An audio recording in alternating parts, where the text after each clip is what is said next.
నమస్తే అండి. నమస్తే. బిగ్ బాస్ సీజన్ 9 స్టార్ట్ అవబోతున్నట్టుగా వార్తలు వస్తూ ఉన్నాయి. సామాన్యులు కూడా ఎంట్రీ అంటున్నారు. వెళ్ళాలనుకుంటున్నారా?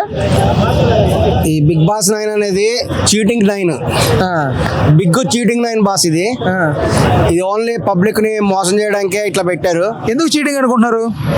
వాళ్ళు ఏంటంటే సామాన్యులకు ఎటువంటి ఆపర్చునిటీ కూడా ఇవ్వరు. వాళ్ళు కేవలం ఏంటంటే ఆల్రెడీ సెలెక్టెడ్. అది ప్రజలలో ఓన్లీ కూడా జస్ట్ పబ్లిసిటీ స్టంట్. ఇది ఎవరు కూడా నమ్మట్లేదు. అసలు బిగ్ బాస్ అంటేనే చాలా వరస్ట్. దాంతోపాటు ఇక పబ్లిక్ కూడా ఎంటర్ అయితే ఇంకా సర్వనాశనం చేస్తారు సొసైటీని. కాబట్టి దీన్ని ఎవరు కూడా ఎంకరేజ్ చేయరు. ఇది మొత్తం కూడా పబ్లిసిటీ స్టంట్ చేస్తున్నారు.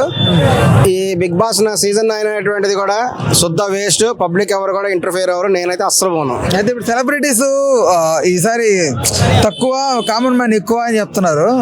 కామన్ మ్యాన్ పట్ల నిజంగా ఉంటారంటారా ఇలాంటి వాళ్ళు? ఏముండ్రండి, ఇది ఆల్రెడీ సెలెక్టెడే.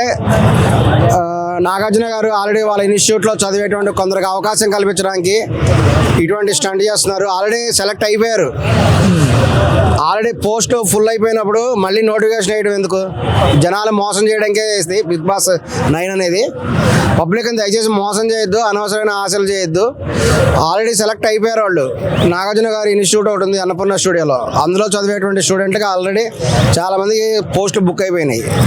సో ఈ విధంగా పబ్లిక్ని మోసం చేయొద్దు అని చెప్పి కూడా బిగ్ బాస్ 9 నిర్వాహకులకి తెలియజేస్తున్నాం. అంటే ఇప్పుడు మీరు ఇదివరకు చూసారా బిగ్ బాస్? చూసేవాళ్ళ? బిగ్ బాస్ కొంచెం చూసాము. ఇది కూడా అత్యంత అసభ్యకరమైనటువంటిది. ఇది ఇంకా ఏంటంటే ఒక వర్గం పీపుల్ని కూడా టార్గెట్ చేసుకొని యువత మనసు చెడగొట్టేటువంటి విధంగా, సర్వనాశనం చేసే విధంగా కూడా డిజైన్ చేశారు. కొన్ని సంఘాలు వీటిని వ్యతిరేకించినప్పటికి కూడా ఇది చట్టంలో ఉండే కొన్ని లోపాలు కూడా నడుస్తుంది ఇది. సో బిగ్ బాస్ 9 అనేటువంటిది వాళ్ళు నిజంగా కూడా పబ్లిక్ని తీసుకోవడం అనేది మటుకు పక్కా చీటింగ్ అని కూడా భావిస్తున్నాం.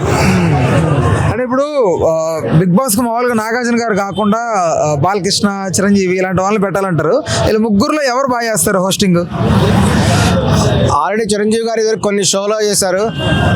ఈ షోలో ఎవరు బయట వాళ్ళు ఎవరు చేయరు. ఎందుకంటే బిగ్ బాస్ లాంటి వాళ్ళు చేస్తే వాళ్ళ యొక్క స్టారిజం తగ్గుతుంది. ఇక ఇది లైవ్ ఎగ్జాంపుల్ చాలా ఉన్నాయి. ఇదివరకు సల్మాన్ ఖాన్ గారికి ఒక పెద్ద ఇమేజ్ ఉండేది. ఇప్పుడు సల్మాన్ ఖాన్ గారి సినిమాలు అంటే కొన్ని అట్టర్ ఫ్లాప్స్ అవుతున్నాయి. అసలు జనాలు చూడడానికి కూడా ఇష్టపడలేదు, ఎందుకంటే ఆల్రెడీ షోలో చూస్తున్నారు. అలాగే నాగార్జున గారి ఇమేజ్ కూడా బిగ్ బాస్ ద్వారా తగ్గిపోయింది. ఒకప్పుడు నాగార్జున గారి సినిమాస్ వస్తే విపరీతమైన ఓపెనింగ్స్ ఉండేవి. నాగార్జున గారిని చూడాలి అని చెప్పేసి ఆతృత ఉండేవాళ్ళు. ఇప్పుడేముంది, నాగార్జున గారి సినిమా వస్తే ఒక యాంకర్ సినిమా చూస్తున్నాం అనే ఉద్దేశంతో ఉన్నారు. నాగార్జున గారి సినిమాకి అసలు ఓపెనింగ్స్ కూడా రావట్లేదు. మీకు లైవ్ ఎగ్జాంపుల్ అంటే నాగార్జున గారి సినిమా ఇదివరకు ఒక సినిమా వచ్చింది. తర్వాత నాగార్జున గారు సమంత గారు కలిసి నటించిన ఒక సినిమా వచ్చింది. దానికి సమంత గారి కోసం విపరీతమైన పబ్లిక్ వచ్చారు. ఇది లైవ్ ఎగ్జాంపుల్. సో ఇప్పుడు రీసెంట్గా తీసుకున్నా సరే ఈ యొక్క కుబేరా సినిమాలో నాగార్జున గారు క్యారెక్టర్ ఆర్టిస్ట్ వేషం వేయడం జరిగింది. సో ఎవరైనా సరే బిగ్ బాస్లో కనుక వాళ్ళు యాంకరింగ్ చేస్తే వాళ్ళ క్రేజ్ పోతుంది. ఖచ్చితంగా కూడా వాళ్ళు మామూలు క్యారెక్టర్ ఆర్టిస్ట్ స్థాయికి దిగజారిపోవాల్సిందే. కాబట్టి స్టార్ హీరో ఎవరు కూడా చేయరనే భావిస్తున్నాం. ఇప్పుడు కేవలం బాలకృష్ణ గారు ఆహా ఒక దాంట్లో చేస్తున్నారు. దాన్ని చేయడానికి కారణమేరు. అది వాళ్ళు అరవింద్ గారితో ఉన్నటువంటి ఫ్రెండ్షిప్ మీద, వాళ్ళిద్దరి మధ్య ఉండేటువంటి ఒక ప్రేమ అనురాగాల వల్ల మాత్రమే అక్కడ చేస్తున్నారు. అందులో కూడా బిగ్ బాస్ లాగా ఎట్లాగా కూడా ఉండదు. అది కేవలము ఈ యొక్క ఆహాలో వచ్చేటువంటి బాలకృష్ణ గారి ప్రోగ్రామ్ పబ్లిక్కి ఎంటర్టైన్మెంట్ చేయడం కోసమే ఉంటుంది. అటువంటి క్వశ్చన్సే ఉంటాయి. కాబట్టి అందులో మటుకు సక్సెస్ అయ్యారు.